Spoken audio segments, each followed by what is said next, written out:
आचार्य उमास्वामी विरचित तत्वार्थ सूत्र आचार्य पूज्यपाद स्वामी विरचित सर्वार सिद्धि टीका है। इसमें से हमारा पहला सूत्र सम्यक दर्शन ज्ञान चारित्राणि मोक्ष मार्ग, जो मोक्ष का उपाय क्या है ऐसे आचार्य बताते हुए इस सूत्र का निर्माण किया और उसका टीका भी हमने देखा था कल। तो पहला तो प्रश्न था, जो भव्य जीव आश्रम में आए थे उनका प्रश्न था जीव का हित किस में है, तो फिर मोक्ष में है, आचार्य ने बताया।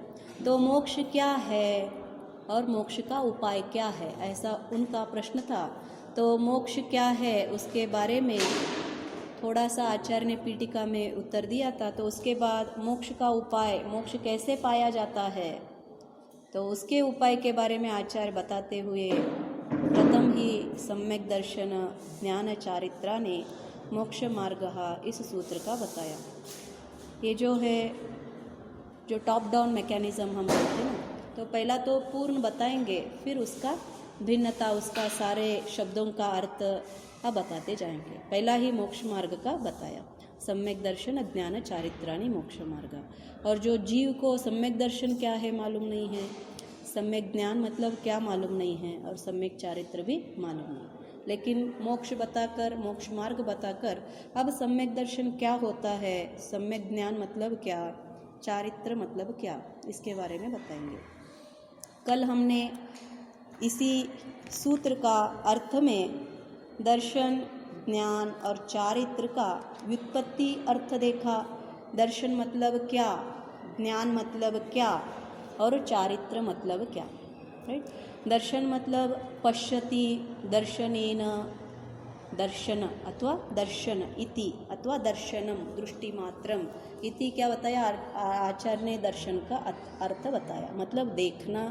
पश्यति मतलब क्या, देखना, अथवा किसके सहायता से, मतलब साधन से देखा जाता है वो, अथवा देखना क्रिया, राइट। कर्तृ, कर्म अथवा करण और क्रिया, ये तीनों को भी आचार्य ने क्या कहा, दर्शन कहा। वैसे ही ज्ञान, ये सम्यक नहीं है, सिर्फ शब्द का अर्थ यहाँ पे बता रहे। दर्शन मतलब क्या, ज्ञान मतलब क्या, चारित्र किसको कहा जाता है, इन शब्द का अर्थ बता रहे हैं। ज्ञान किसको कहा, जानाति, राइट, ज्ञायते अनेन मतलब किससे जाना जाता है, और ज्ञान करने का क्रिया उसको ज्ञप्ति कहा जाता है अथवा ज्ञान कहा जाता है। तो इतना आचार्य ने ज्ञान का अर्थ बताया। फिर चारित्र किसको कहा आचार्य ने, मतलब चरति, चरति मतलब पुरुष, जो आचरण करता है। किससे आचरण करता है, अपने सारे शरीर, मन वचन काय से आचरण होता है, तो वो सारे किसके हैं, उसी जीव का ही है। तो चरति, चर्यते अनेन, फिर चरण मात्रम अथवा आचरण मात्र ही, ये तीनों को भी आचार्य ने क्या कहा, चारित्र। तो फिर शिष्य का प्रश्न क्या उठा, अरे रे, आपके जो ये वस्तु का अर्थ बता रहे हो, इसमें कौन, कर्तृ और करण दोनों एक में ही लागू हो रहे हैं, लेकिन ऐसा नहीं होता है, कर्तृ भिन्न होता है और जो कर्म कर रहे हैं अथवा करण, ये दोनों भिन्न होना चाहिए। तो आचार्य ने क्या उत्तर दिया, हाँ, क्या उदाहरण दिया, सिद्धांत यहाँ पे क्या दिया वो आचार्य ने, हाँ, स्व के पर के अपेक्षा से करण, हाँ, ये पृथक पृथक होना चाहिए, हाँ, शंका का होता। हाँ, आप बताइए आज। तो आध्यात्मिक दृष्टि से तो एक में ही ये तीनों बातें घटती है। आत्मा में ही तीनों बातें घटेंगी, वही कर्ता होगा, वही कर्म होगा, वही करण होगा। हाँ, नहीं, आचार्य का उत्तर कल क्या सुना वो तो बताना है ना आपको। हाँ। तो कल क्या बताया आचार्य ने, इसका विरोध किया क्या, जब शिष्य ने उत्तर क्या दिया, कर्तृ कर्म क्रिया तीनों भिन्न भिन्न होना चाहिए, सही है, सत्य है, सत्यम लिखा ना वहाँ पे, सत्यम, हाँ सत्य है, लेकिन हम अब यहाँ पे क्या कर रहे हैं, भेद विवक्षा से जो आप बता रहे हो, स्व और पर की परिणाम विवक्षता से, भेद विवक्षता से क्या है, दोनों भिन्न भिन्न है। लेकिन जो दोनों कार्य कहाँ पे हो रहा है, एक ही वस्तु में हो रहा है। कैसे, जो जीव है उसी के ही आंखों से देख रहा है, राइट। क्रिया क्या हो रहा है, देखना भी किसके लिए देख रहा है, अपने के लिए देख रहा है। तो एक ही वस्तु में कर्ता, कर्म और क्रिया घट रहे हैं। इसके लिए आचार्य ने उदाहरण दिया, दृष्टांत दिया। कैसे, जैसे ईंधन का अग्नि, अग्नि किस में है, ईंधन में ही है, लेकिन जलते वक्त अग्नि भिन्न और ईंधन भिन्न है, लेकिन है कहाँ अग्नि, उसका ही है। और वो दहन किसका करता है, उस ईंधन का ही करता है। तो ऐसे लोक में कर्ता, करण, क्रिया सिर्फ भिन्न रूप से पृथक पृथक ही होते हैं, ऐसा भी नहीं है, राइट। लेकिन एक ही वस्तु में कर्ता, करण, क्रिया लग जाते हैं। उसको इस अर्थ से, इस उदाहरण से इसीलिए आचार्य ने बताया। तो उसके लिए क्या कहा, पर्याय और पर्यायी में एकत्व भी है और अनेकत्व भी है। इसको कैसे जान लेना है, अनेकांतात्मक से जानना है। क्यों, गुण उसके ही होते हुए भी गुण से गुणी भिन्न होता है। गुण गुणी में ही होने के कारण एक भी होते हैं। क्यों, गुणी के बिना गुण मिलता नहीं है, तो इसीलिए एकत्व भी है। लेकिन भेद लक्षण से गुण में और गुणी में भिन्नता होने के कारण अनेकत्व भी है। तो इसीलिए एक ऐसा है, अनेकांतात्मक है, ऐसे आचार्य ने बताया। तो फिर इससे आचार्य ने सिद्धि की, क्या सिद्धि किया, कर्ता और करण आदि भाव एक में ही घटते हैं। मालूम हो गया। तो इसके बाद शिष्य का और एक प्रश्न यहाँ पे उठाता कि आपने कहा है ज्ञान पूर्वक दर्शन होता है, तो फिर ज्ञान को सम्यक दर्शन ज्ञान जो लिखा है उसमें सम्यक दर्शन ज्ञान दर्शन लिखना था, ज्ञान को आदि में लिखना था, दर्शन को बाद में लिखना था। ये एक संशय उसमें ही उन्होंने डाला, ज्ञान शब्द कम अक्षर वाला है और दर्शन ज़्यादा अक्षर वाला है। मतलब वस्तु का भेद, वही तो हम बताएं। परतंत्र मतलब अन्य में डिपेंडेंसी होके,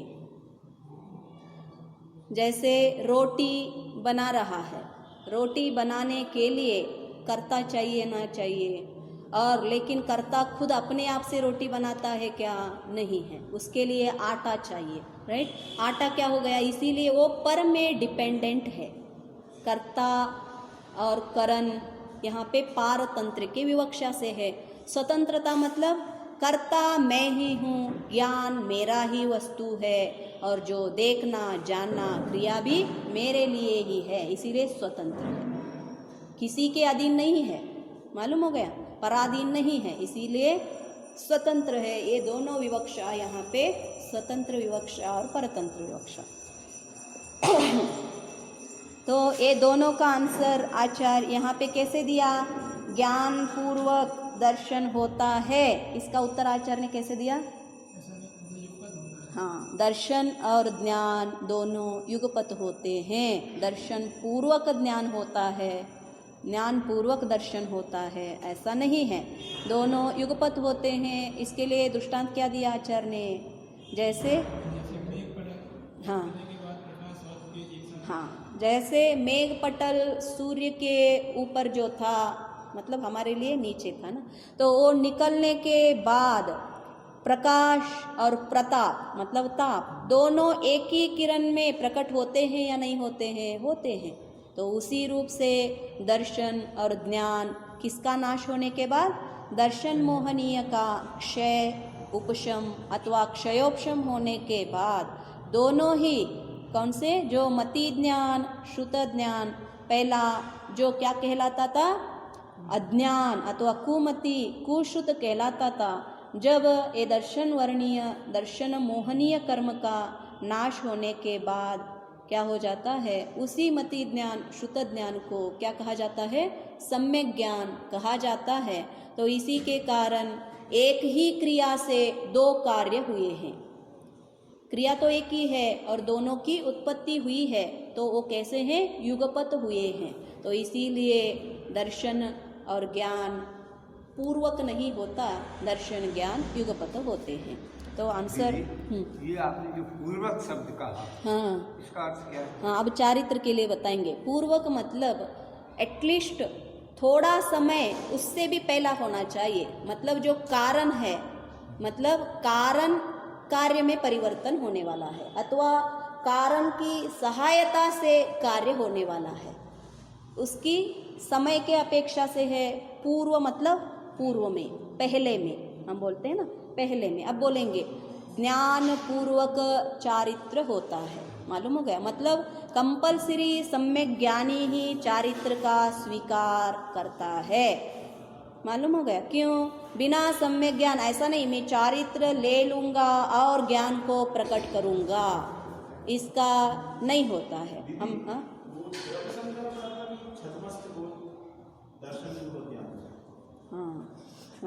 बिल्कुल सही है। हाँ, ये दर्शन क्या है? हाँ बताओ, आप बताओ उनसे। नहीं, उन्होंने कहा, सही कहा है, जोर से कहा ना। देखो वो दर्शन कौन सा था?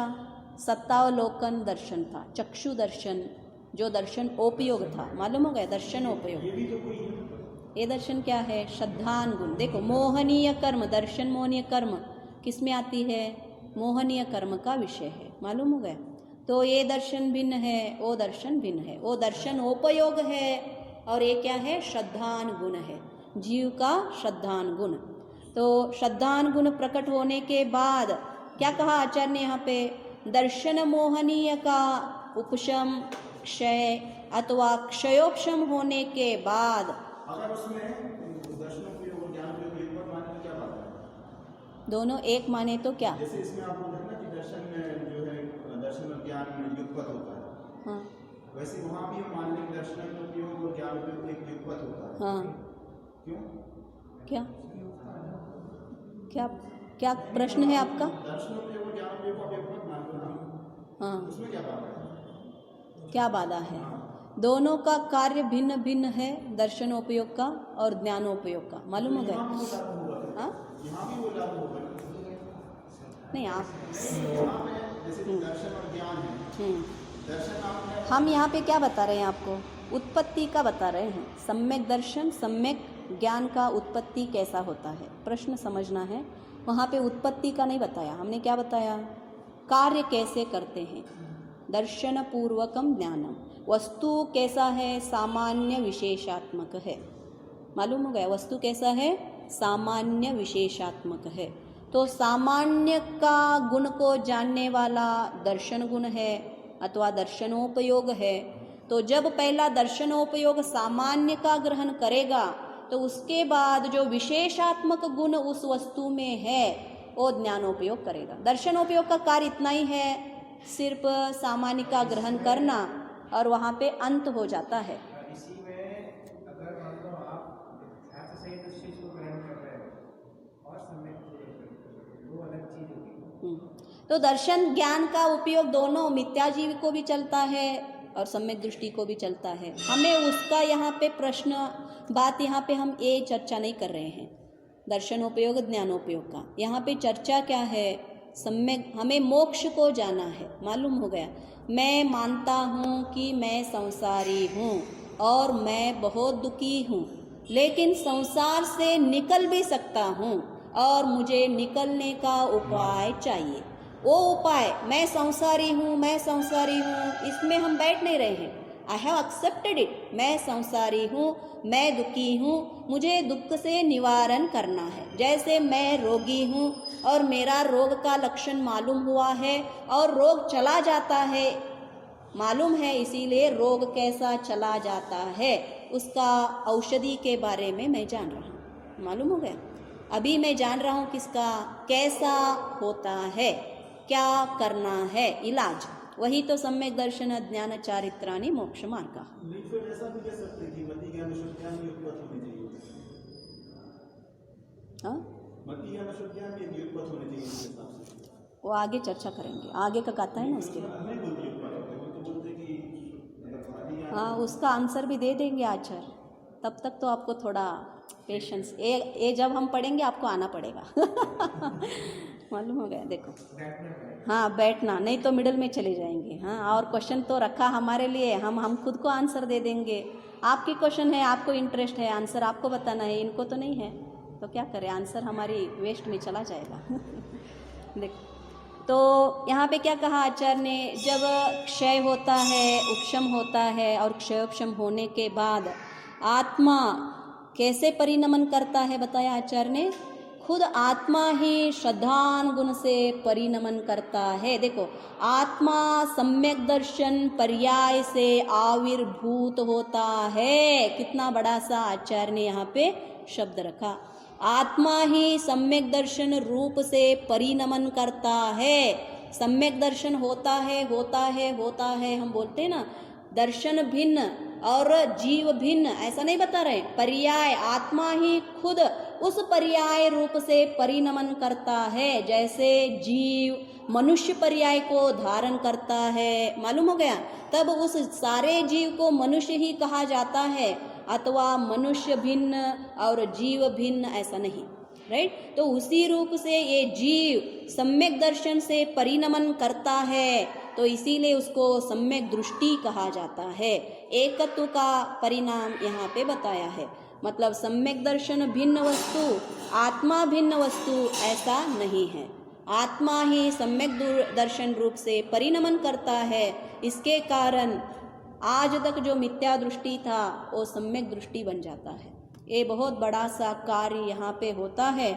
जब ये कार्य होता है, उसी समय जो मति ज्ञान, जो श्रुत ज्ञान जीव का है, वो ऑटोमेटिकली उसी समय सम्यक मति ज्ञान, सम्यक श्रुत ज्ञान कहलाते हैं।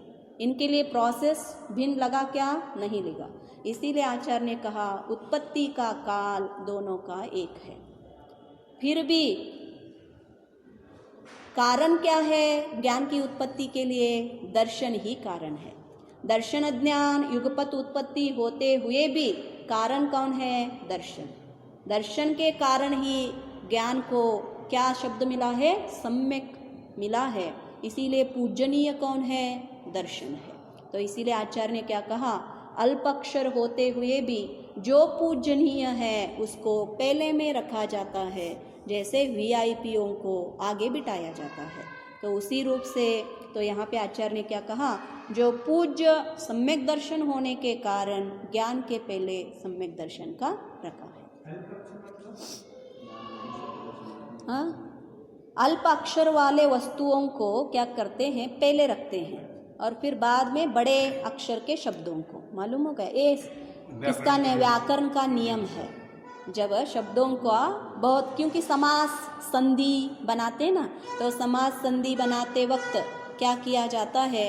छोटे वालों को हमारे में भी प्रेयर करते वक्त क्या करेंगे? जो हाइट कम है, राइट, शॉर्ट्स है, उनको फर्स्ट और फर्स्ट से ऐसे ऊपर जाएगा, तो ऐसे ही अल्प से बड़ा में जाएगा।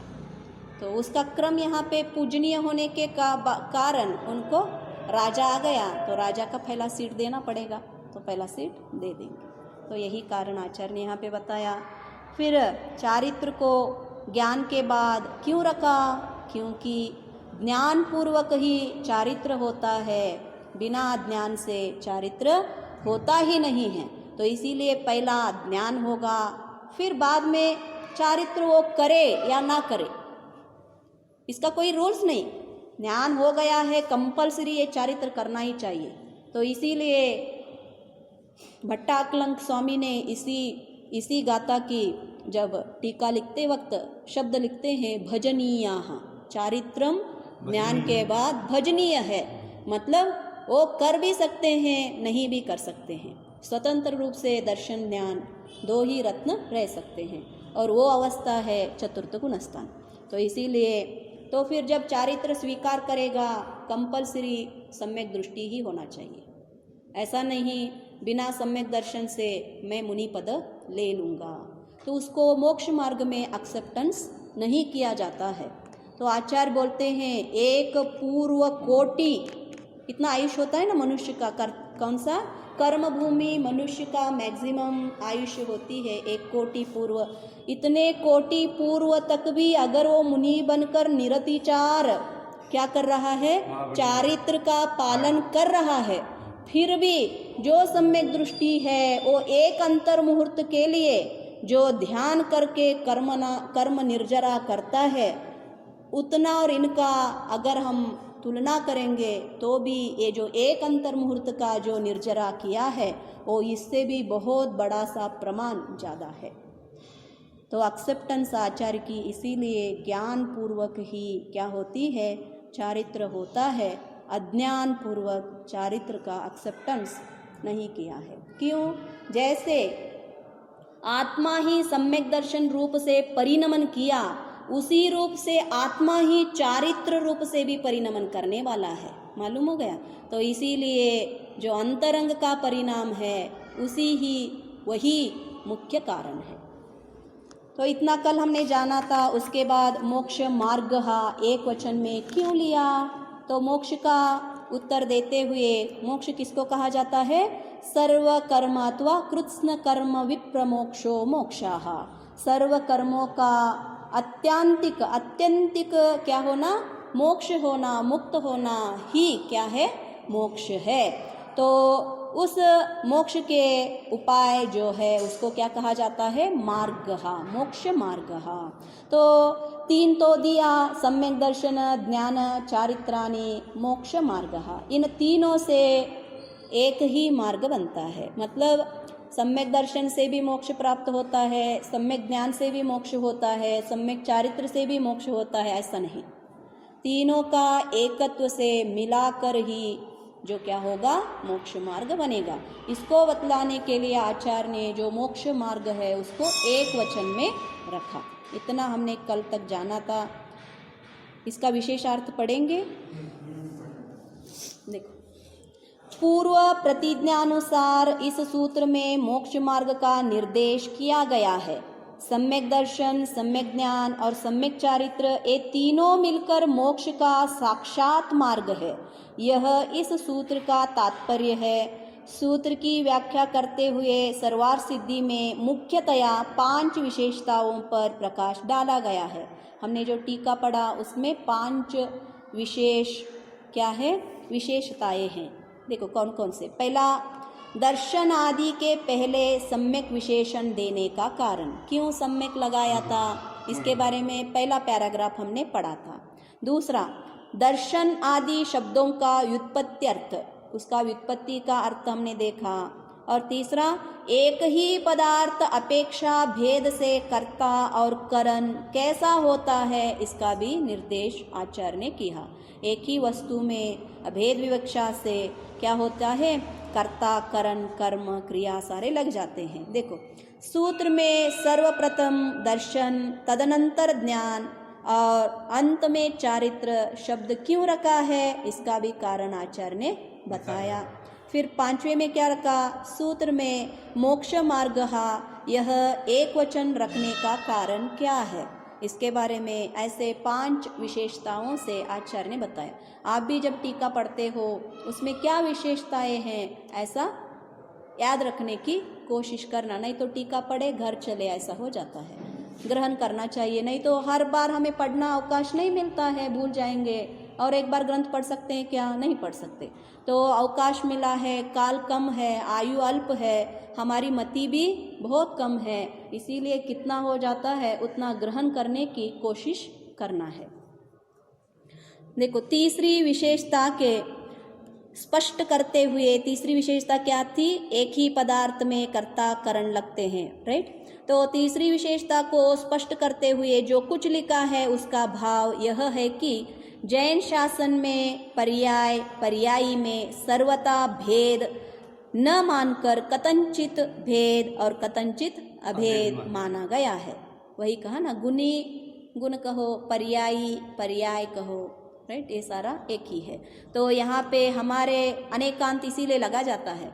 पर्याय और पर्यायी में सर्वता भेद भी नहीं है, सर्वता एकत्व भी नहीं है।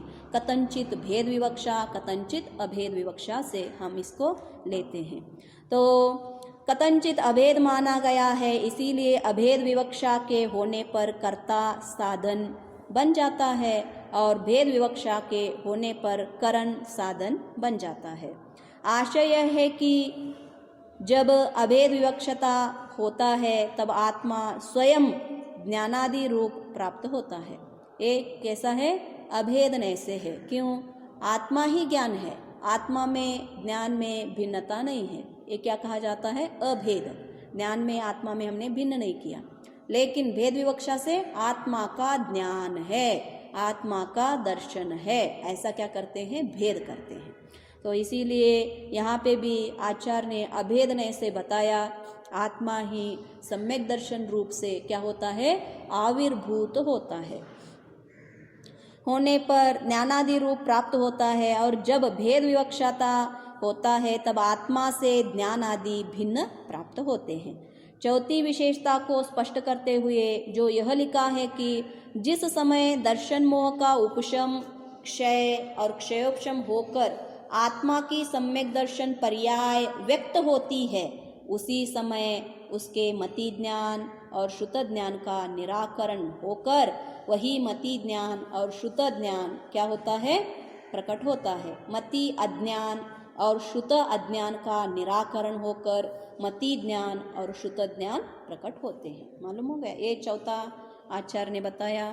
फिर यह अपेक्षिक वचन है। क्यों ऐसा है? देखो, वैसे तो दर्शन मोहनीय का क्षय सम्यक दृष्टि ही करता है। क्षायिक सम्यक दृष्टि कौन बनता है?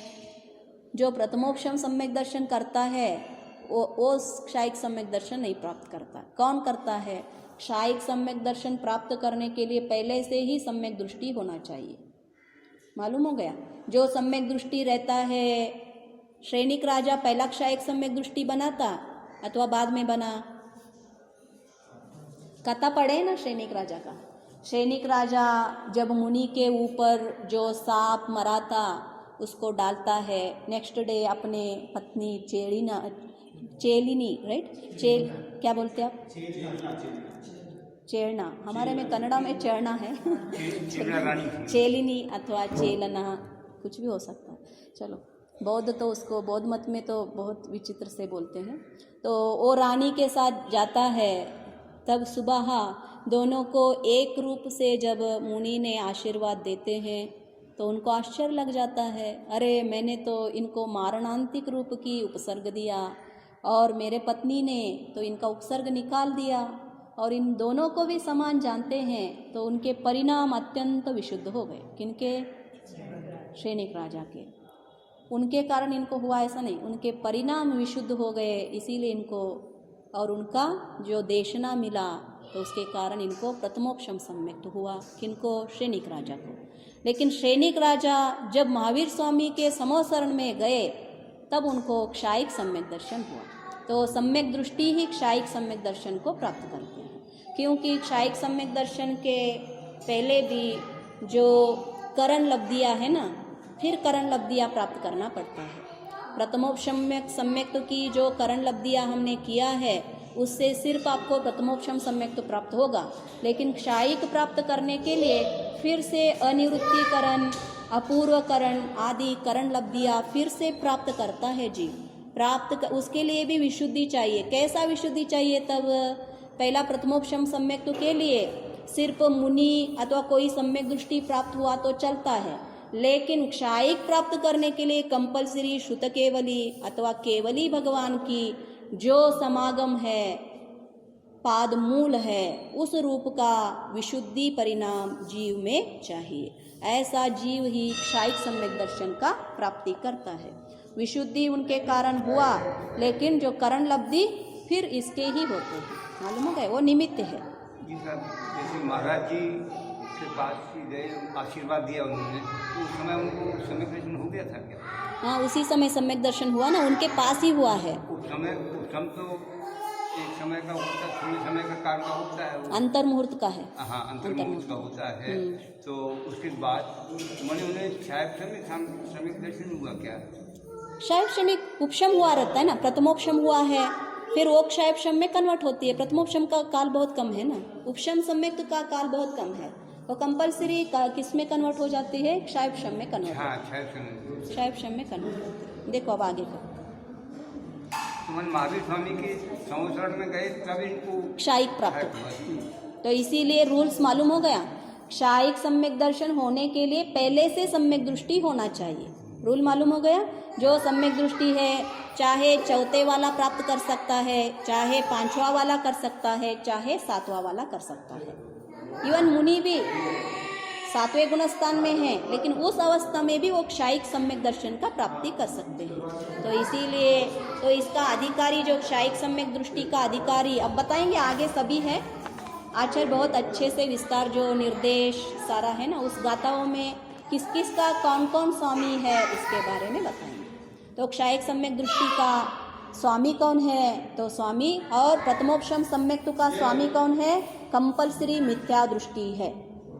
प्रथमोपशम सम्यक्तु जो प्राप्त करता है वो कौन जीव करेगा? मिथ्या दृष्टि करेगा। उनका उपसम कहीं कि वही क्षयपसम में कन्वर्ट हो गया होगा। हाँ, अंतर्मुहूर्त के बाद क्षयपशम में भी कन्वर्ट हो सकती है, चाहे मिथ्यात्व में भी चला जा सकता है।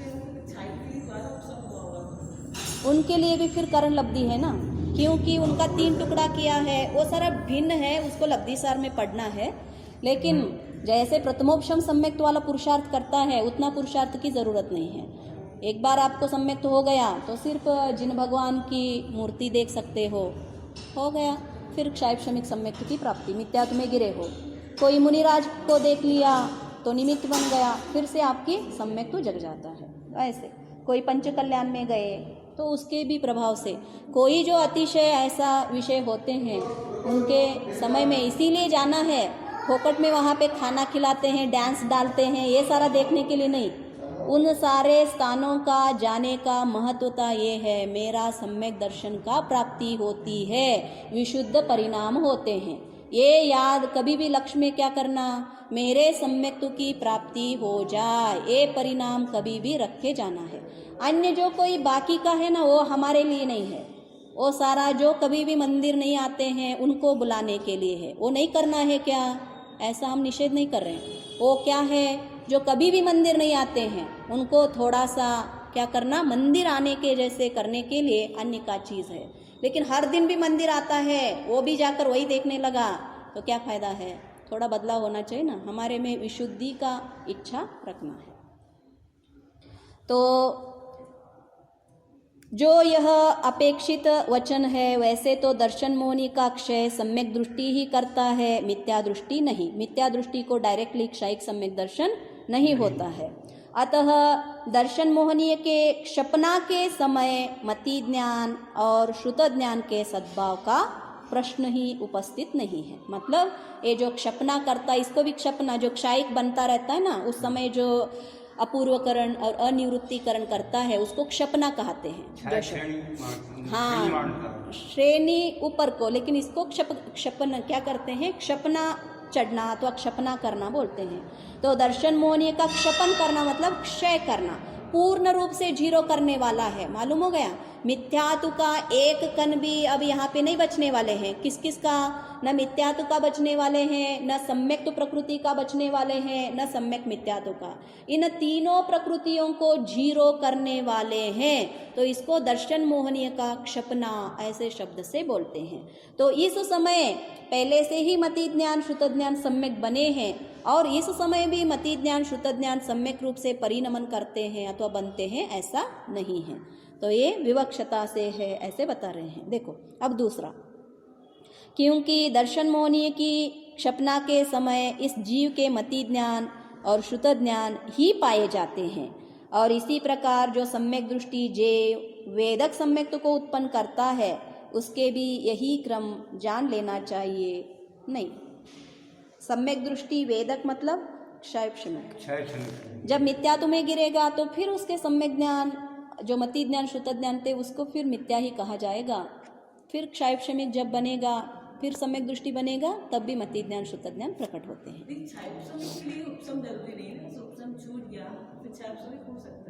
उपशम छूट गया मतलब क्या? हाँ हाँ, फिर देखो क्या होगा, एक बार प्रथमोपशम सम्यक्तु प्राप्त किया जीव, तो नेक्स्ट जब मिथ्यात्व से सम्यक्तु में जाएगा तब सारा क्षयपशम ही होता है, तब उसको उपशम सम्यक दृष्टि नहीं बनता। क्यों? क्योंकि आपने जो 3 टुकड़ा किया है ना दर्शन मोने का, क्या क्या किया? मिथ्यात्व, सम्यक मिथ्यात्व और सम्यक। तो आपके पास ऑलरेडी जो है कौन से है? सम्यक्त्व और सम्यक मिथ्यात्व। तो सम्यक्त्व का उदय आ सकती है परिणामों से, ऑलरेडी आपके पास है, तो पहला का सारा क्रिया करने की जरूरत नहीं है। सम्यक्त्व का उदय आ जाएगा और आप क्षाय क्षमिक बनोगे। ये 0 हो गए कौन से? प्रकृतियाँ, सारा पैसा खाली हो गया, तो फिर से 0 से आपको काम करना पड़ेगा, फिर प्रथमोपशम सम्यक को प्राप्त करना पड़ेगा। वो पल्ले का असंख्यात समय लेता है, पल्ले का असंख्यात समय तक वो आपके पास रहती है। तो उसके मिडिल में भी अगर आप सम्यक तुमको प्राप्ति नहीं किया तो ऐसे ही सो गए, मैं अब मोक्ष चला जाऊंगा, तो चला गया, फिर आप अनादि मिथ्या दृष्टि बन जाओगे, फिर से प्रथमोपशम सम्यक्त्व की प्राप्ति करना पड़ेगा। तो इसीलिए सम्यक्त्व बन गया, अब मेरा सारा खाली कार्य बंद हो गया, ऐसा सोना नहीं है। मालूम हो गया? सम्यक अब आगे बढ़ना है, मोक्ष। इसीलिए हेतु क्या बताए? पहला मोक्ष ही कारण लगना है। सम्यक दर्शन बनूंगा ऐसा कोई भी क्या नहीं लेना, ध्येय नहीं लेना। ध्येय क्या है? हमें मोक्ष का प्राप्ति करना है। मोक्ष को प्राप्त करना। हाँ, मोक्ष का प्राप्ति करना है। क्यों करना है? अब आप बताएंगे हमें। मोक्ष की प्राप्ति करना है, क्या मोक्ष मतलब क्या? हमने इसका विचार किया।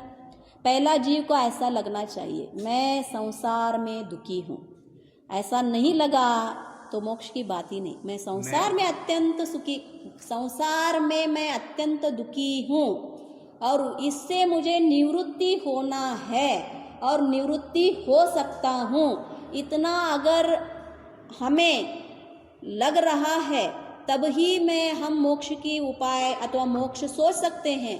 लेकिन मैं संसार में बहुत सुखी हूँ, संसार ही अच्छा है, ऐसा जब लग रहा है तो आपको मोक्ष भी नहीं है, नहीं है। बहुत सारे जीवों का ऐसा लगता है संसार अच्छा है, मैं संसार में बहुत सुखी हूँ, क्या करेंगे तो अब उनका हम कुछ चेंज नहीं कर सकते ना, परिणामों को बदलाया नहीं जा सकता। इसीलिए जो भव्य जीव है वो भी कैसा भव्य? निकट आसन्न भव्य है। उसके लिए देशना होती है, और देशना जैसे बादल कहाँ पे बरसते हैं, बादल कहाँ पे पानी मतलब बरसते हैं, बोलते हैं ना बारिश करवाते हैं। सभी जगह पे पानी बरसात नहीं होती, जहाँ पे पेड़ है वहाँ पे ही बरसात होती है। मालूम हो गया क्यों? क्योंकि पेड़ की जो निमित्त है उसी से जैसे पानी बरसता है, वैसे ही भव्य जीव पेड़ के जैसे हैं। जहाँ जहाँ पे भव्य जीव है वहाँ वहाँ पे ही देशना खिलता है। तो इवन केवली भगवान की भी जो देशना है, जहाँ जहाँ पे भव्य लोग हैं वहाँ वहाँ पे ही समोसरण रचना होती है।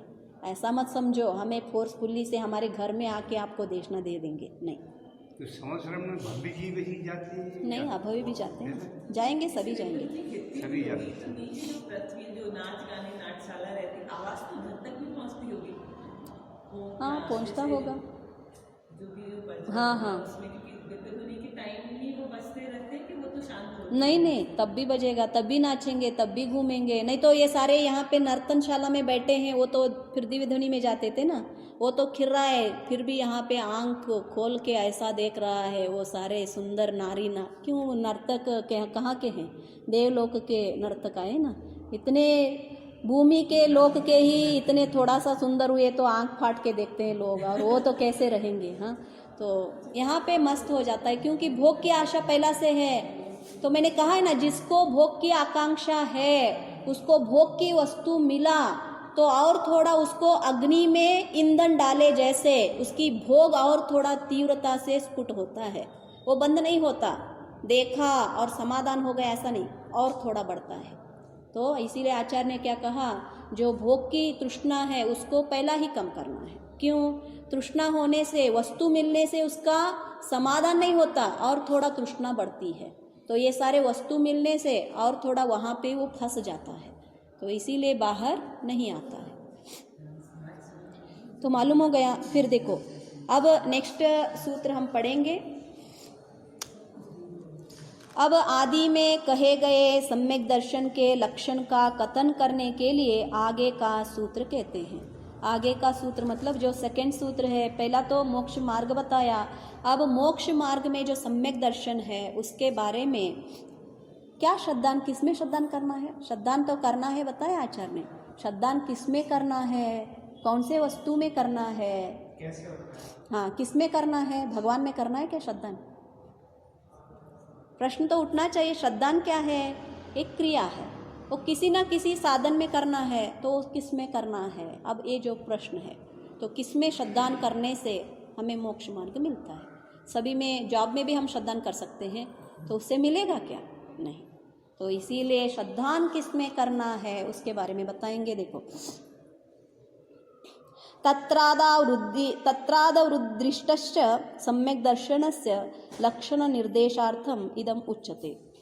तत्वार्थ श्रद्धानं सम्यक् दर्शनं, तत्वार्थ श्रद्धानं सम्यक् दर्शनं। सम्यक् दर्शनम, सम्यक् दर्शन क्या है?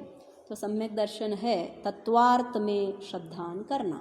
किस में श्रद्धान करना है? श्रद्धान ही तो है सम्यक् दर्शन, लेकिन किस में करना है? तो आचार्य बताते हैं जो तत्वार्थ है, तत्व है, इतना ही नहीं बताया, तत्वार्थ है, तत्वार्थ में श्रद्धान करना है। मालूम हो गया? तो तत्वार्थ क्या है? क्यों ऐसा तत्वार्थ लिखा? सिर्फ तत्वों में श्रद्धान करने से सम्यक् दर्शन होता है, ऐसा बताना चाहिए था, लेकिन आचार्य ने कही तत्व और अर्थ, उसके तत्व में भी करना है और उसके अर्थ में भी करना है, दोनों को मिला के करना है। तो क्या है ये तत्वार्थ? तो इसके बारे में आचार्य अब बताएंगे। देखो, तत्व मतलब क्या? तत्व शब्द भाव सामान्य का वाचक है। भाव मतलब क्या? भाव किसे कहा जाते हैं? हाँ, परिणाम। सही है। क्या है परिणाम? हाँ, आगम में मत जाना। आपकी बात, आप क्या समझते हो? भाव मतलब क्या? हमारे भाव ऐसे उठते हैं, बोलते हैं ना। भाव मतलब क्या है? सदा काल के लिए रहता है अथवा कभी कभी उत्पत्ति होती है, कभी कभी प्रकट होती है, अलग अलग ही होती है, अलग अलग होता है, सही है। लेकिन जो मनुष्य है, मनुष्य पर्याय में मनुष्य के ही भाव उड़ते हैं अथवा कुत्ते का भी उड़ते हैं? मनुष्य के ही उड़ते हैं, है ना। तो इसीलिए आचार्य भाव मतलब क्या, जो अर्थ है उसके ही परिणाम उसमें क्या होते हैं? उत्पन्न होते हैं। मालूम हो गया? अन्य किसी का नहीं। तो इसीलिए जो पर्याय है बहुत है, अनेक है, अनंत है, लेकिन है किसके? उनके। जो अन्य का परिणाम है वो इसमें नहीं उठेगा। हम बोलते हैं भगवान के ये परिणाम उठे, तो वो भगवान का परिणाम है, मुझ में भी वही परिणाम उठे, ऐसा है क्या? नहीं। क्यों? वो उस द्रव्य का है। अब मेरे द्रव्य के परिणाम मेरे उठेंगे, अन्य का क्यों उठेंगे? नहीं उठेंगे। तो इतने सुनते हुए भी हमारे में क्यों नहीं उठता परिणाम? क्यों नहीं उठता? क्योंकि मैं उनसे भिन्न हूँ। वो द्रव्य भिन्न है और मैं द्रव्य भिन्न हूँ। मालूम हो गया? तो इसीलिए भाव मतलब क्या, जो जो अर्थ है, जो जो वस्तु है, उनके पर्याय अथवा परिणाम। मालूम हो गया? उनको क्या कहा जाता है? भाव, भाववाचकाः।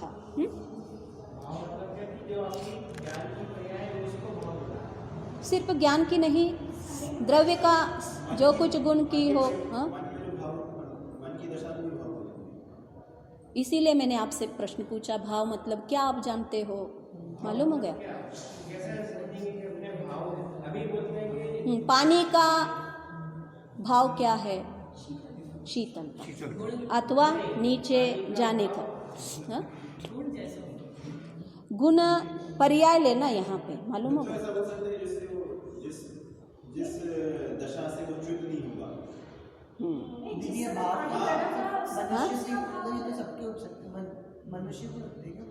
नहीं, सभी का परिणाम है। पुद्गल का परिणाम है, पुद्गल के परिणाम भाव है।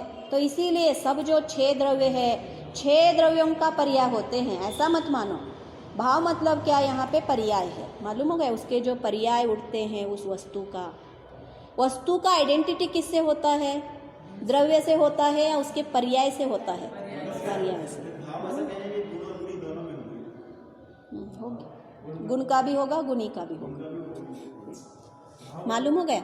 जो भाव से वस्तु का पहचान होता है और जो ज्ञानोपयोग है, दर्शनोपयोग और ज्ञानोपयोग अब तक हमने चर्चा किया। दर्शन द्रव्य का पकड़ करता है और ज्ञान पर्याय का पकड़ करता है।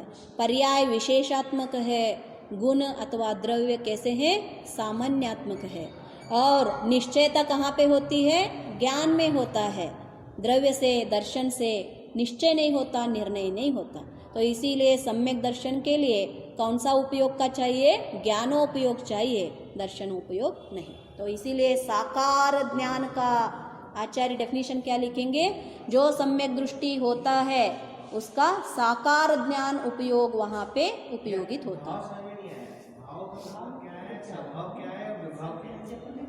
देखो यहाँ पे आप यहाँ पे स्वभाव विभाव ये मत लेना, हमें उससे स्व निकालना, वी निकालना और सिर्फ भाव को ग्रहण करना है। दोनों में गुण एक ही है।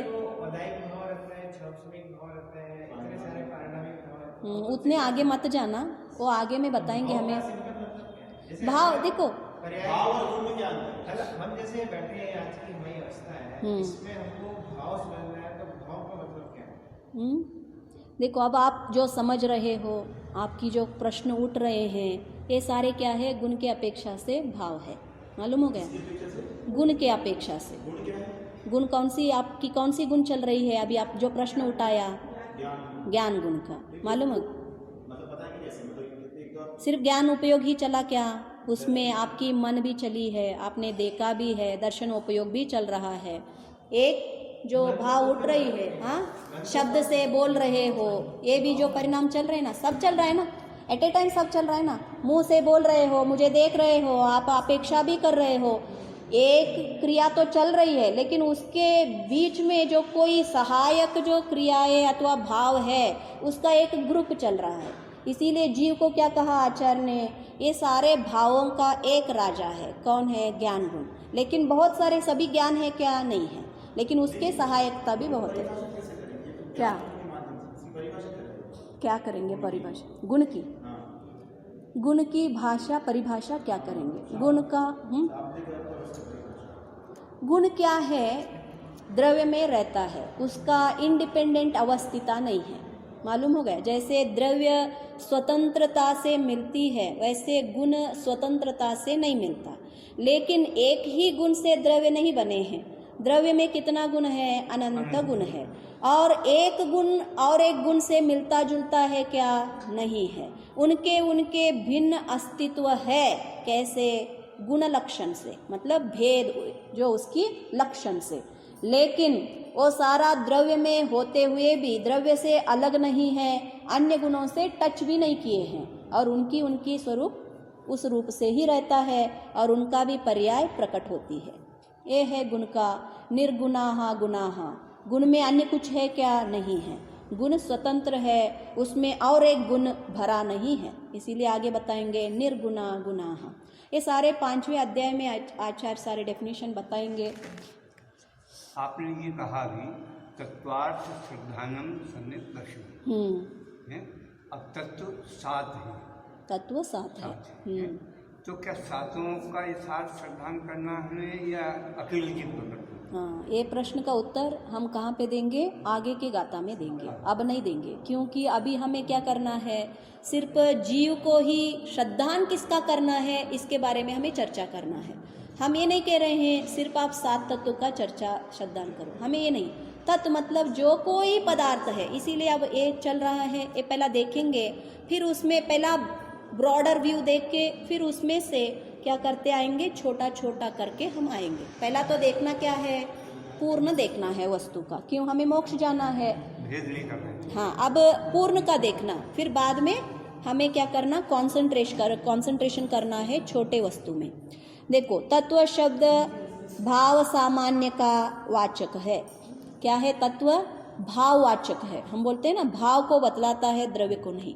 भाववाचक है।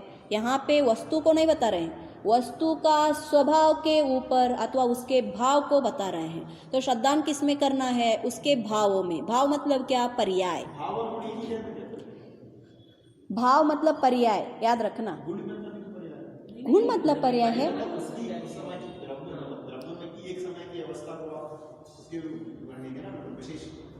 चीज है बस। जैसे जीव है, जीव में ज्ञान गुण है। ज्ञान गुण है।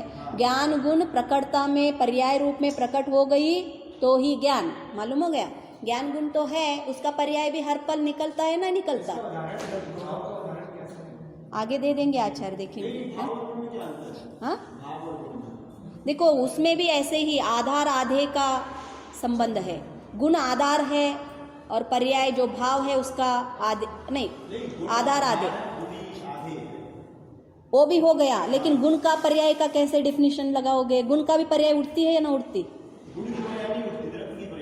आप जीरो में है अभी, अब आगे देखो। अगर जैसे आप गुण की पर्याय मानते हो तो केवल ज्ञान की आप क्या करना, आपका जो कौन सा है ग्रंथ, आलाप पद्धति पढ़ के आना। ओके, उसमें नहीं, मैं हर दिन वही नहीं बताऊंगी, इसका चर्चा हो गया है, आपको पढ़ के आना है। कल आप बताना है गुण का पर्याय उठता है नहीं है, स्टार्टिंग में ही है, स्टार्टिंग में पढ़ के आना। ओके, पर्याय के जो विषय में है उसमें स्टार्टिंग में ही आचार्य दिए हैं, याद रखना। इसीलिए मैं बता रही हूँ, भूलना नहीं। यहाँ पे जाने के स्टेप्स उतर गए या नहीं मालूम, स्टैंडिंग में हम जिनवानी का जो अंत्यमंगल करते हैं उसी समय आप सब भूल जाते हो, मुझे ऐसा लगता है। याद रखना, घर जाने तक विचार करना। जैसे 5 आइटम्स कल मैं बताऊँ, फिर क्वेश्चन पूछती हूँ ना आपको, इसीलिए कितना आप याद रखे हो। ये सारा आगम है। अब आगे आचार्य नहीं बताएंगे आपको, पीछे से निकाल के आपको तत्व बोलेंगे, तब पीछे का सारा सूत्र याद रखना चाहिए। कंटिन्यूटी है। सूत्र मतलब मैंने पहले भी बताया था, सूत्र किसको कहा जाता है? धागे को सूत्र कहा जाता है, मालूम हो गया? तो पीछे से आगे तक धागा का रिलेशन रहता है, हर पल वही हम कहते बैठ गए तो आगे कैसे जाएंगे? ग्रहण तो करना है ना करना, इसीलिए फर्स्ट स्टैंडर्ड पहला पास करना पड़ता है। और सेकंड स्टैंडर्ड में जाते वक्त फर्स्ट स्टैंडर्ड भूल गए तो फिर कैसे सेकंड स्टैंडर्ड आपका होगा? बेसिक जो शब्द है इनका बेसिक मूल अर्थ ही नहीं बनता कि भाव का मतलब क्या है। अब भाव तो पुनः ये इतना ही याद रखना, भाव कहाँ कहाँ पे आते हैं, वो पर्याय। मालूम हो गया? भाव का अर्थ क्या है? पर्याय। अलग-अलग कॉन्टेक्स्ट में अलग-अलग भाव का नहीं, अर्थ अगर हम गुण लगाएं तो तकलीफ नहीं, गुण नहीं लगा सकते। भाव का अर्थ है पर्याय। पर्याय से। देखो आगे देखो, आप बाद में चर्चा करना, आप फिर से। ओके, यहाँ पे आचार्य ने कितना उनसे होता है उसके हिसाब से चर्चा करेंगे। तो देखो अब तत्व शब्द भाव सामान्य का वाचक है, क्योंकि तत् यह सर्वनाम पद है। व्याकरण थोड़ा थोड़ा आता है ऐसा मैं जानती हूँ। प्रोनाउन कहते हैं इंग्लिश में, नाउन नाम पद है, प्रोनाउन सर्वनाम पद है। तो नाउन में प्रोनाउन में क्या डिफरेंस है मालूम है? नाउन में, नाम पद में, सर्वनाम पद में क्या भिन्नता है? क्या क्या बताइए? नाउन के स्थान पर जो आप संज्ञा के स्थान पर जो आप प्रयुक्त करोगे शब्द को उसको हाँ सर्वनाम करेंगे। हाँ संज्ञा के स्थान पर परिभाषा हाँ noun is a name of place और थिंग। हाँ, करेक्ट। सर्वनाम, सर्वनाम सर्वनाम संज्ञा के स्थान पर प्रयुक्त होने वाला। हाँ, कितने होते हैं सर्वनाम? हाँ हाँ, तो ये याद रखना, नहीं तो ये देखो व्याकरण नहीं आएगा तो हम कुछ नहीं बताएंगे। सर्वनाम क्या होती है आपके दूसरे तीसरे स्टैंडर्ड में बच्चे जाते हैं तो उनका ग्रामर का बुक रहता है, उसमें डेफिनेशन देख के आना।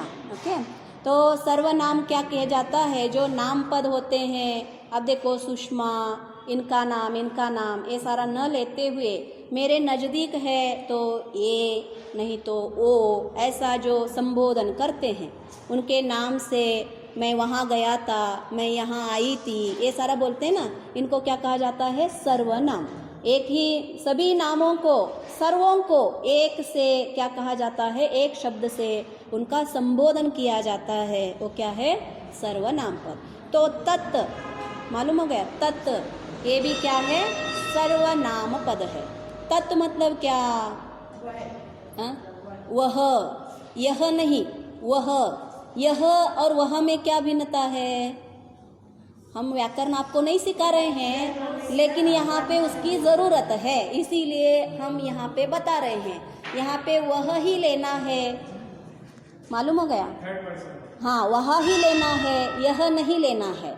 यह मतलब क्या? जो नज़दीक होती है, जो समीप है, उसको क्या कहा जाता है? यह। वह मतलब क्या? मुझसे दूर है, चाहे कितना भी डिस्टेंस में हो, राइट? वह इवन अन्य ग्राम में भी हो सकता है, तो उसको क्या कहा जाता है? वह। तो ये तत्व क्या है? वह। मतलब अब जो तत्व हम जानने वाले हैं वो नज़दीक की नहीं है, इतना कॉन्फिडेंस करना। ये दूर की विषय है, प्रत्यक्ष नहीं है, परोक्ष है। तो इसीलिए आचार्य ने यहाँ पे क्या लिखा? तत्। बहुत सभी शब्दों में, सभी व्याकरण में, एक वचन में, बहुवचन में, प्रत्ययों में, सभी में लॉजिक लगाएंगे, मालूम हो गया? ऐसा नहीं कि मन चाहे कुछ भी बोल दे, नहीं। प्रमाण है, आगम है, सब शब्दों में आपको प्रमाण दिया जाएगा। तो आपको कहाँ पे भी चीटिंग करने की बात नहीं है, मालूम हो गया? तो यहाँ पे तत् को सर्वनाम इसलिए बोला क्योंकि वो बोला नहीं है, वो सर्वनाम ही है, और तत् सर्वनाम। अगर आप संस्कृत पढ़ोगे, तत्, ये सारा शब्द वहाँ पे आएंगे। जब हम यहाँ पे दिस दैट, इंग्लिश में स्टार्टिंग में यही तो पढ़ते हैं हम, दिस दैट, ही शी, वही वहाँ पे भी वही आती है। तत्, ये सारा वहाँ पे आते हैं, मालूम हो गया? ये तत् है। तो तत्व क्या है? सर्वनाम है। यह क्या है? सर्वनाम है। और तत्व क्या है? अब आगे बताएंगे, मालूम हो गया? तत्, यह सर्वनाम पद है, और सर्वनाम सामान्य अर्थ में रहता है। मैंने बताया ना, सर्वनाम क्या है? डेफिनिट नहीं रहता है, इसमें क्या है? सामान्य में रहता है, सभी लोगों को लेकर, अथवा जो नज़दीक है उसको यह वह ऐसे कहते हैं। इसमें निश्चयात्मक नहीं, सर्व से होता है, सर्व सामान्य से अर्थ में रहता है। अतः उसका भाव तत्, उसका भाव क्या है? तत्व। मनुष्य और मनुष्यत्व, मालूम हो गया? मनुष्य, मनुष्य मतलब क्या? मनुष्य। मनुष्यत्व मतलब क्या? हाँ, मालूम हो गया? त्व लगा है ना, त्व प्रत्यय कहाँ पे लगता है? उसको भाववाची कहा जाता है। तत्व, मनुष्य, मनुष्यत्व तुम में है या नहीं है? मतलब आप राक्षस के जैसे बिहेव कर रहे हो, ये राक्षसत्व का गुण है। और तुम्हारे में कैसा गुण होना चाहिए? दया गुण होना चाहिए, करुणा होना चाहिए, राइट? हितमित बोलना चाहिए। तो ये जो परिणाम अगर जीव में नहीं है, क्रूरी है, क्रोधी है, तो तुम नारक से आए क्या? नारकी हो, ऐसे बोलते हैं ना। तो जो परिणामों के हिसाबों से उस वस्तु का हम क्या करते हैं? निर्णय करते हैं। भाव से वस्तु का निर्णय होता है। मनुष्य होते हुए भी उसके परिणाम, उसके भाव मनुष्य के जैसे नहीं है, तो उनको क्या कहेंगे हम? मनुष्य नहीं। और वही दैवत्व का गुण होगा तो पूजा चालू होगा आपका। मनुष्य ही हो, मनुष्य शरीर में रहते हुए भी जो भगवान के गुण अगर अपने में है, तो हम क्या बन जाते हैं? देवत्व का प्राप्ति करते हैं। तो अर्थ का निर्णय आगे आचार्य वही बताएंगे, भाव से ही जो अर्थ है उसका निर्णय होता है, भाव प्रदान है, मालूम हो गया? तो क्या हो गया? जो तत्व वस्तु है उसका जो भाव है उसको क्या कहा जाता है? तत्व कहा जाता है। देखो, दो एक ही लाइन हमने अभी तक पढ़ा है, याद रख के आना कल। ओके, तो आगे का हाँ देखो, अब आगे भाव तत्व कहलाया। अब देखो, अब यहाँ पे तत्व से क्या लेना है? तत्व से क्या, क्यों हमें वस्तुओं में श्रद्धान करना है ना? हमें क्वेश्चन क्या है? किस में श्रद्धान करना है? तो आचार्य तो तत्व का अर्थ बताया। तो अब यहाँ पे क्या लेना है? तत्व से क्या लेना है? तो फिर बोलते हैं यहाँ तत्पद से कोई भी पदार्थ लिया गया है। मैंने बताया ना, यहाँ पे जीव आदि नहीं लेंगे। अभी क्या लेंगे? कोई भी पदार्थ, एनीथिंग, लोक का कोई भी विषय हो जाए। इसीलिए जो तत्व चिंतक होता है, तत्व चिंतन करना मतलब क्या? कोई भी वस्तु ले लो, चाहे मल भी ले सकते हो, तो उसके बारे में उसका स्वरूप का विचार करना, इसको तत्व चिंतन कहा जाता है। शरीर को ले लो, शरीर के बारे में चिंतन कर लो, पत्थर ले लो, पत्थर के स्वरूप के बारे में चिंतन कर लो, तो सब वस्तुएं क्या है? तत्व ही है।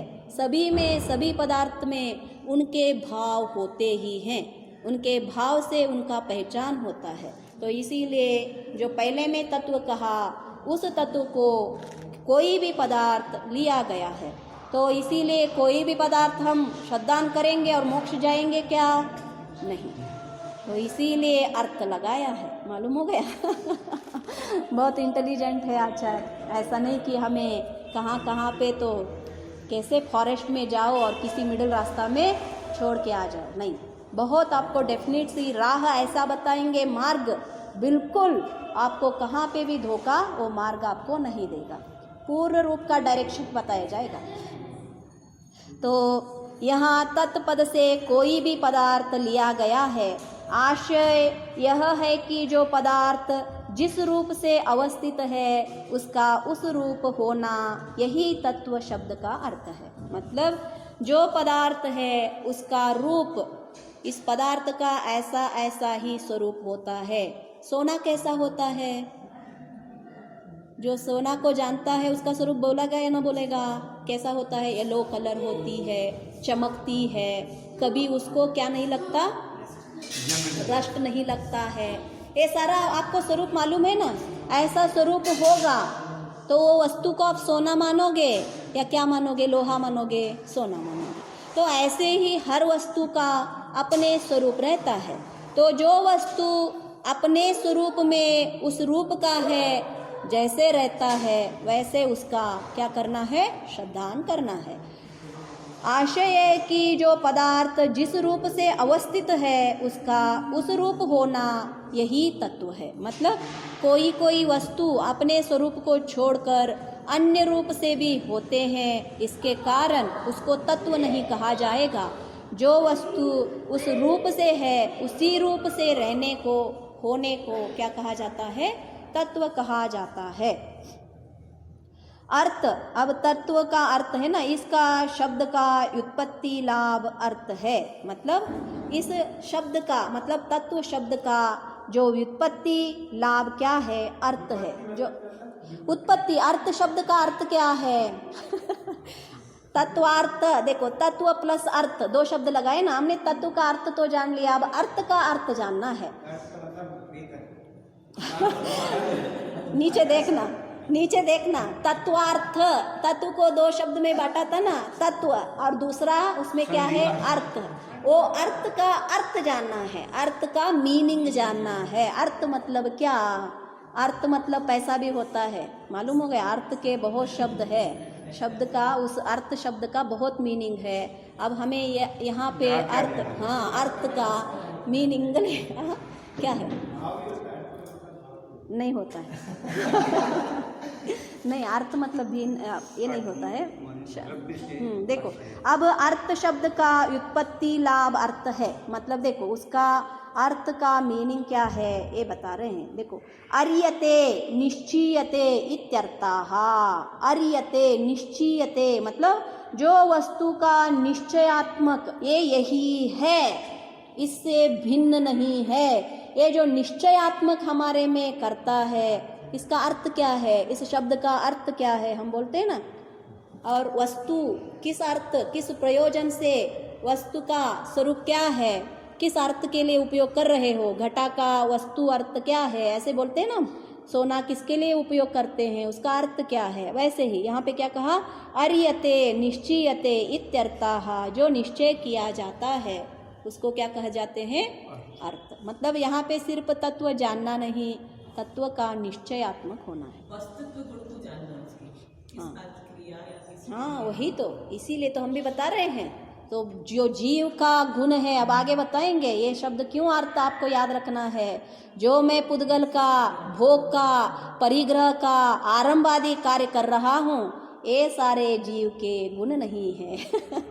तो आगे जो सच्चा उसका स्वरूप है, उसमें जो श्रद्धान हमें करना है, उसके लिए जो वस्तु का सच्चा स्वरूप है उसमें उसको अर्थ कहा है। मालूम हो गया? तो इसीलिए तत्वार्थ श्रद्धानम सम्यक दर्शनम। तो देखो, तो निश्चय करना है, इसीलिए सम्यक दृष्टि कैसा होता है? निश्चयात्मक, निर्णयात्मक होता है, उसमें न संशय होता है, उसमें न विमोह होती है और उसमें न विपरीतता होती है।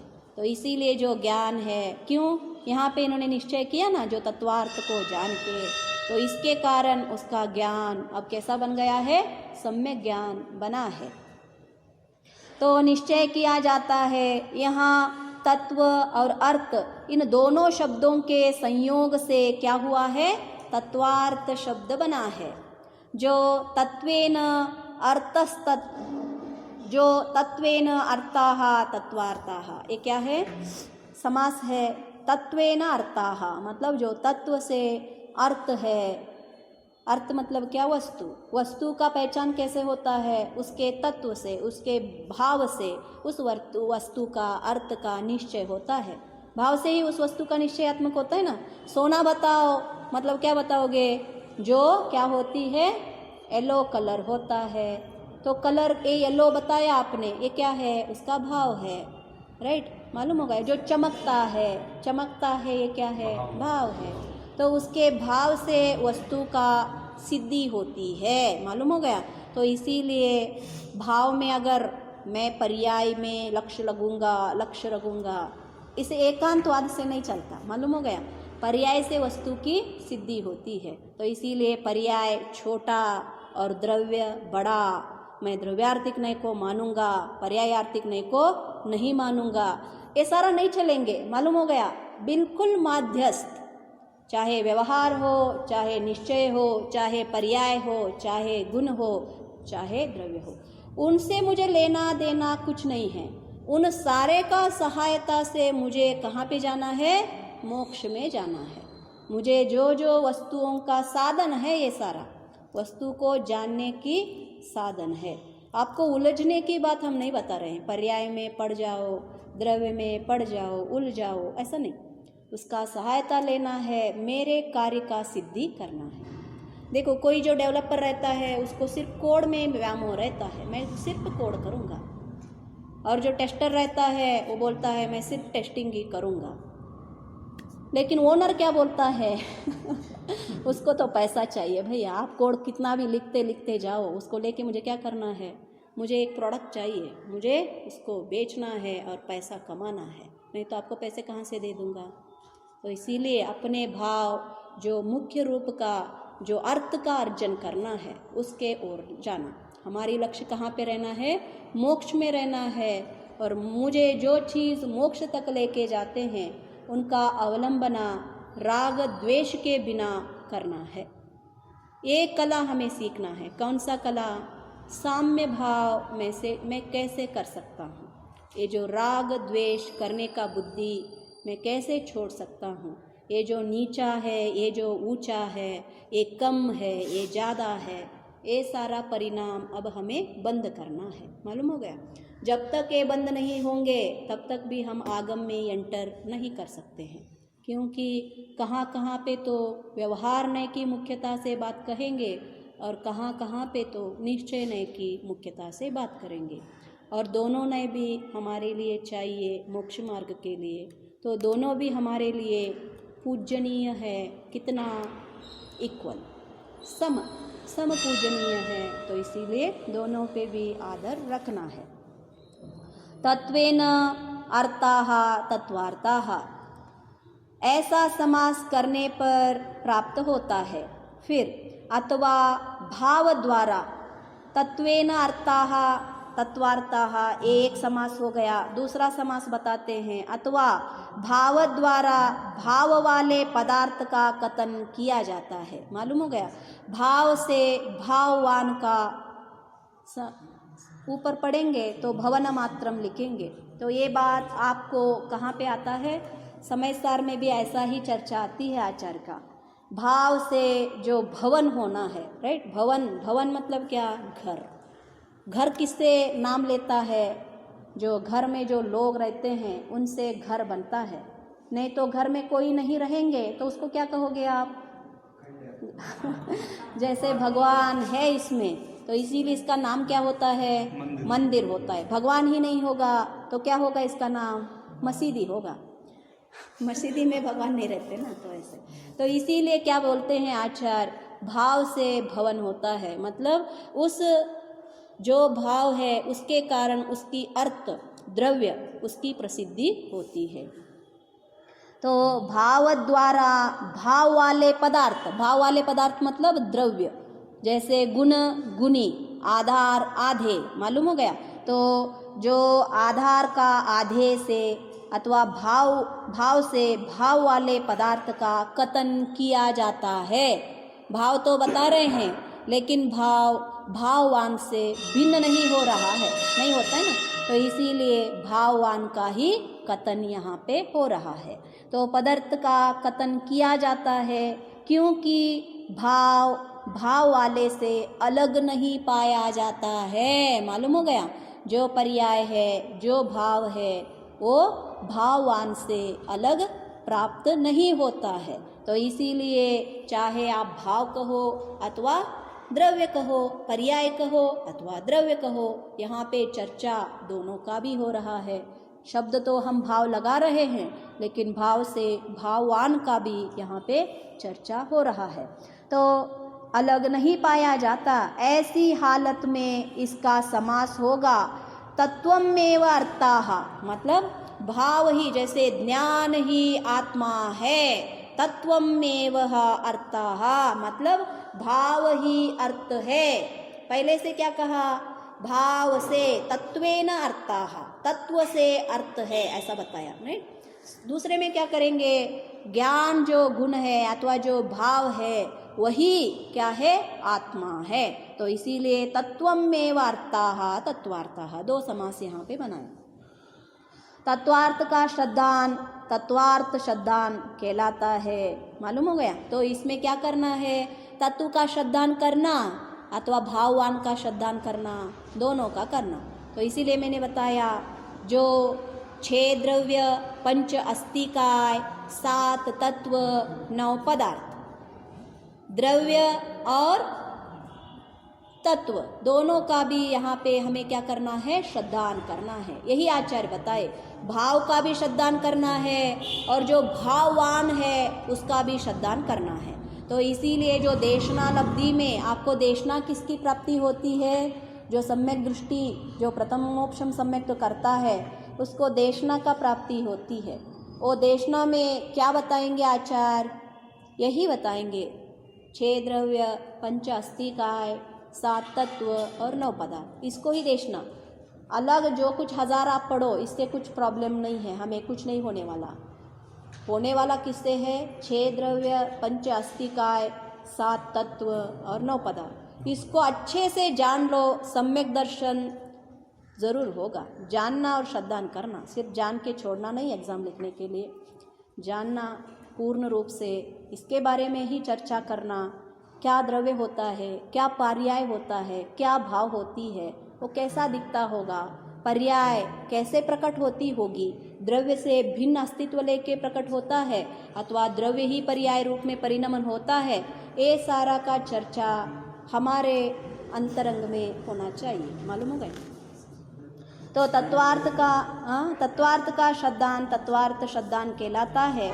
तो यही दोनों का भाव और भाववान का जो श्रद्धान हम करते हैं, इसको तत्वार्थ का श्रद्धान कहा जाता है और उसे ही सम्यक दर्शन जानना चाहिए। जब हमें ये 7 तत्वों का, 6 द्रव्यों का, 5 अस्तिकायों का और 9 पदार्थ का श्रद्धान हो गया, अन्य कुछ भी नहीं आता है तो भी चलता है, तो भी आप क्या हो, सम्यक दृष्टि हो। तो इतना याद रखना, इतना हमें श्रद्धान करना है और इस ग्रंथ का वही मुख्य क्या है, उद्देश्य है। जवानी के ध्यान से सूझे लोकालो, सोवानी मस्तक नमो सदा देत होड़ो। हे जिनवानी भारती तो हे जपो दिन रहे, जो तेरी शरणा गए सो पावे सुख जय।